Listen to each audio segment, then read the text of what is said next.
En la W hablan los ministros. Ministro del Trabajo, Antonio Sanguino, muchas gracias por estar con nosotros. Muchas gracias a usted. Muy buenos días, María Camila. A usted, a toda la gente que nos escucha a esta hora y a quienes la acompañan a usted en cabina. Ministro, este lunes se va a radicar la ponencia para el tercer debate del proyecto de la reforma laboral. El pacto histórico dijo que no va a apoyar. De hecho, el presidente Gustavo Petro dice que ya la calificó como una contrarreforma. ¿Usted está en sintonía con el presidente? ¿Es esta una contrarreforma? Pues yo creo que se equivoca la Comisión Cuarta si no acoge el consenso que ya habíamos logrado, que ya se había logrado en la Cámara de Representantes. A mí me parece que era un gran consenso, era un gran avance, que modificaba además 65 de los 82 artículos de nuestro proyecto original, que fue radicado en el año 2024 a consideración del Congreso de la República. Y esa equivocación ha conducido a que se le dé tratamiento a este proyecto de ley como a un proyecto de ley cualquiera, como a cualquier otro proyecto que se discutiría en tiempos normales.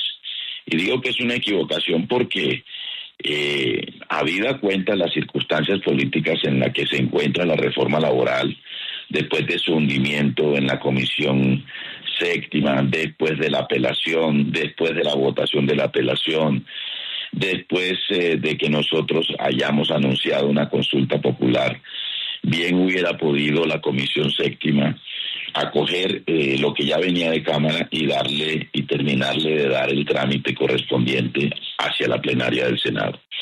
Pero han empezado a introducir modificaciones que son regresivas respecto al proyecto de reforma que venía de la Cámara de Representantes. Por ejemplo, de nuevo le quitan el carácter laboral al contrato de aprendizaje. Por ejemplo, en relación con estabilidad laboral, esto es el contrato a término indefinido como regla general, le ponen el límite de un contrato a 5 años. Por ejemplo, en relación con dominicales y festivos todavía tacañean y dejan el festivo para ser remunerado en un 75%. Las licencias de paternidad y las licencias por ciclos menstruales incapacitantes, en el caso de las mujeres también las limitan drásticamente. Así que yo creo que esos recortes y esas modificaciones pues sencillamente hacen difícil que la coalición de gobierno respalde esa ponencia, y por esa razón, entiendo, la senadora Aida Bella va a presentar una ponencia alternativa y esperaremos a ver cómo evoluciona la discusión entonces en lo que resta del trámite del proyecto en la Comisión Cuarta y luego lo que será el debate en la plenaria del Senado de la República. Mientras tanto, nosotros seguiremos insistiendo en que el camino más seguro, el seguro de vida mejor, de la reforma laboral es una consulta popular que permita que la gente se exprese en las urnas sobre esta materia. Precisamente, ministro, en las últimas horas se conoció que algunos sindicatos encabezados por la CUT, que es la Central Unitaria de Trabajadores, expresaron su rechazo a esa ponencia, asegurando que introduce medidas regresivas frente al texto aprobado en la Cámara en segundo debate. Y usted publicó un trino precisamente acerca de lo que acaba de mencionar en las últimas horas, en el que señala, pues obviamente, que esta ponencia mayoritaria que está, pues afecta de alguna manera o genera mezquindad. Quisiera que nos hablara acerca de esto. Sí, precisamente por lo que estoy hablando, por lo que estoy comentando, de lo que sabemos que contendría la ponencia mayoritaria, las centrales sindicales ya se han expresado, las dos principales centrales sindicales o dos de las tres principales centrales que son la CUT y la CGT, y seguramente este va a ser un asunto que merecerá un pronunciamiento de los trabajadores y trabajadoras en la jornada de protesta en el paro nacional que han convocado para esta misma semana, para el 28 y 29 de mayo. Y esa es la consecuencia de la manera como se ha encarado la discusión en la Comisión Cuarta. Yo entiendo que la presidenta de la comisión quiso que hubiese una ponencia de los 15 senadores, pero ante estas diferencias no ha sido posible y creo que a estas alturas no va a ser posible. Y la posición del gobierno, pues seguramente será la de apoyar la ponencia alternativa y insistir en que lo más aconsejable es acoger el texto de Cámara que, repito, ya traía un consenso bastante avanzado con los sectores empresariales y con todos los sectores políticos del Congreso. Ministro, usted nos dice que las posiciones del gobierno van a ser apoyar ese planteamiento alternativo que ustedes tienen de la reforma y además apoyar que se acoja ese texto que salió de la Cámara. Pero lo que hemos visto en las últimas semanas es que el poder de maniobra del gobierno en el Congreso de la República realmente es mínimo. ¿Usted cree que realmente hay alguna posibilidad de que en el Congreso se apruebe la reforma? No sé a qué te refieres tú cuando hablas de mínimo. Pues, perdóneme, ministro, pero la semana pasada les tumbaron la consulta, ya se había caído esta reforma en varios espacios. Y cada vez que el gobierno va a impulsar algo dentro del Congreso, pues le sale al revés. Es mínimo lo que tiene en ese momento el gobierno en el poder de manejo del Congreso de la República. La pregunta es muy clara. ¿Hay alguna posibilidad real de que esta reforma salga? ¿O nos vamos a ir sí o sí por la consulta? Por eso te pregunto a qué te refieres cuando hablas de mínimo. La votación en la Cámara, la votación en la Cámara de esta reforma laboral fue favorable al consenso que habíamos logrado entre el gobierno y las distintas fuerzas políticas en la Cámara de Representantes. Lo logramos con la reforma laboral, lo logramos con la reforma a la salud, lo logramos con la reforma pensional. Lo que hay, o lo que está ocurriendo es que hay sectores opositores al gobierno que, por lo menos en el Senado de la República, se han convertido en los protagonistas de un bloqueo institucional. Pero aún así, en la Comisión Séptima del Senado la diferencia fue por un voto, 8-6. Y en la votación de la consulta la diferencia fue por 2 votos en la plenaria. Entonces, digamos que las cargas están relativamente parejas y las diferencias son muy estrechas. Esas sí son mínimas. Entonces, nosotros incluso podríamos hacer las cuentas, pero 49 votos de los que se supone votaron por el no a la consulta popular no son la mitad más 1, de 106, ¿no?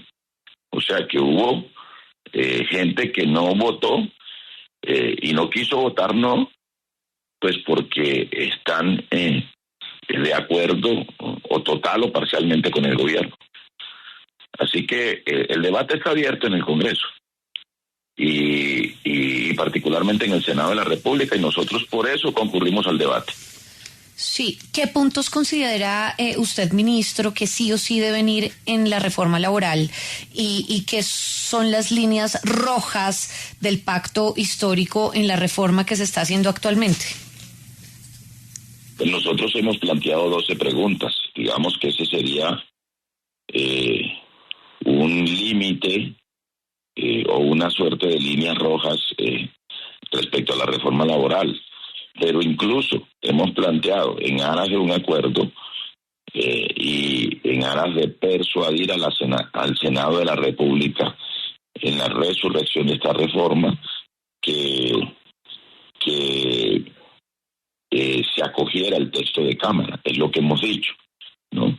Ahora, hay que recordar que esta resurrección de la reforma fue posible gracias a que nosotros hemos planteado la iniciativa de la consulta popular. Si no, los opositores del gobierno en el Senado de la República no se hubiesen movido un milímetro para resucitar esta reforma.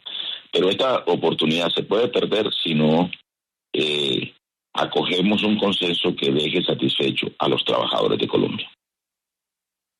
Señor ministro, quisiera preguntarle sobre esta nueva investigación que abre la Procuraduría en contra del representante David Racero y el director del SENA por esas presuntas irregularidades en nombramientos dentro de la entidad. Oímos una de las pruebas que es un audio que el representante Racero deja a través de chat, que no sé si usted tuvo la oportunidad de oír, pero la verdad es que nos deja bastante preocupados. Yo quisiera que usted escuchara esto.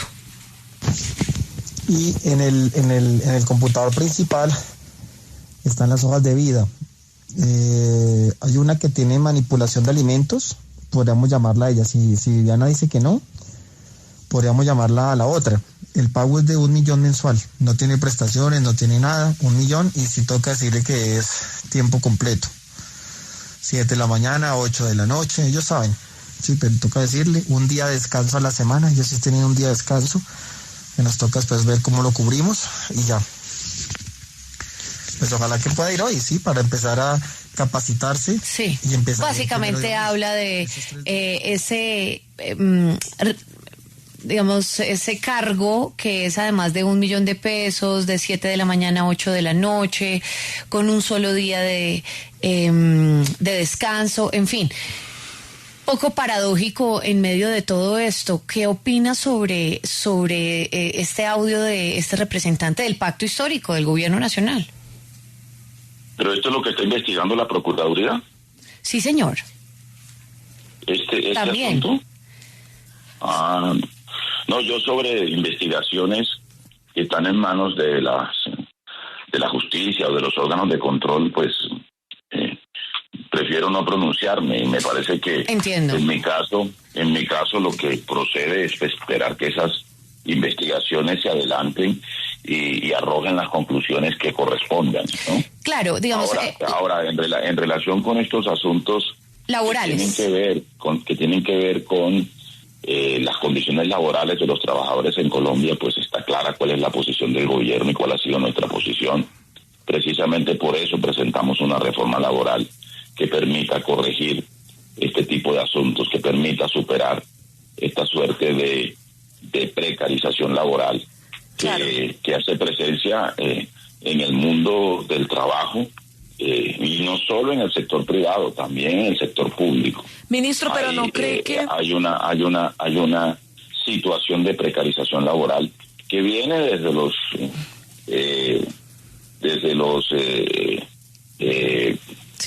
gobiernos, desde los gobiernos que impusieron la flexibilización laboral como una manera, según ellos, o con la promesa de generar más empleo y de reducir la informalidad, y ha sucedido todo lo contrario. Pero, ministro, ¿no cree que es un doble rasero o un doble discurso que un congresista del Pacto Histórico esté en el Congreso, valga la redundancia, expresando su fuerte defensa por los derechos de los trabajadores, y en la vida real tenga otro? Porque es que ofrecerle a una persona 1 millón de pesos de salario en Colombia, con los gastos, con lo que es la vida, pues ¿no le parece muy mínimo y muy precario? O sea que estás de acuerdo con nuestra reforma laboral. Le estoy preguando a usted qué opina del doble rasero del congresista, porque él dice una cosa en el Congreso y otra la dice en la vida real. Claro que es una contradicción, por supuesto, es evidente, ¿no? O sea, tú lo has dicho, es evidente que es una contradicción. Y por supuesto que nosotros estamos llamados a que lo que hagamos se corresponda con lo que decimos, ¿no? Pero por la manera como haces la pregunta, ¿no?, y como calificas la actuación del representante Racero, quiere decir que estás de acuerdo con el gobierno y con nosotros con nuestra reforma laboral. Pues, ministro, lo que yo opine como periodista no importa, porque mi labor es informar y comunicar. Claro, mi opinión no está en juego. Le estoy preguntando es porque me parece muy raro que un congresista diga una cosa allá, delante de todos, y en la vida privada, en la vida ya personal, tenga otro discurso. A eso voy, no es más. Mi opinión no importa. No se importa porque las expresas en la pregunta. Pero bueno, no voy a discutir contigo. Tu rol como periodista, por supuesto, para mí me inspira mucho respeto la labor del periodismo y la labor de las periodistas y las opiniones de los periodistas, pero lo que quiero decir es que ese es un asunto que tiene que responder el representante Racero sobre esa contradicción entre lo que dice y lo que hace. Claro, y precisamente... No me corresponde a mí hacerlo.